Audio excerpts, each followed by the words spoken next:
ನಮಸ್ತೆ ಸ್ನೇಹಿತರೆ, ನನ್ನ ಯೂಟ್ಯೂಬ್ ಚಾನಲ್ಗೆ ಸ್ವಾಗತ.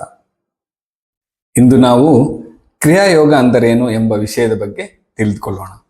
ಇದು ದೇಹ ಮತ್ತು ಮನಸ್ಸು ಆತ್ಮದ ಬೆಳವಣಿಗೆಗಾಗಿ ಇರುವ ಒಂದು ಆಧ್ಯಾತ್ಮಿಕ ಸಾಧನೆಯಾಗಿದೆ.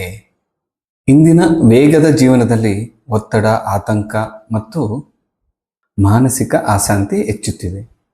ಇಂಥದ ಸಂದರ್ಭದಲ್ಲಿ ಕ್ರಿಯಾಯೋಗ ಮನಸ್ಸಿಗೆ ಶಾಂತಿ ಮತ್ತು ಜೀವನಕ್ಕೆ ಸಮತೋಲನವನ್ನು ನೀಡುತ್ತದೆ. ಕ್ರಿಯಾಯೋಗದ ಪ್ರಮುಖ ಪ್ರಯೋಜನಗಳು: ಮನಸ್ಸಿಗೆ ಏಕಾಗ್ರತೆ ಹೆಚ್ಚಿಸುತ್ತದೆ, ಒತ್ತಡ ಮತ್ತು ಆತಂಕ ಕಡಿಮೆ ಮಾಡುತ್ತದೆ, ಧ್ಯಾನವನ್ನು ಆಳವಾಗಿ ಅನುಭವಿಸಲು ಸಹಾಯ ಮಾಡುತ್ತದೆ, ಆಂತರಿಕ ಶಾಂತಿ ಮತ್ತು ಸಂತೋಷವನ್ನು ನೀಡುತ್ತದೆ, ಆತ್ಮಜ್ಞಾನಕ್ಕೆ ದಾರಿ ತೋರಿಸುತ್ತದೆ. ಆರಂಭ ಹೇಗೆ ಮಾಡುವುದು?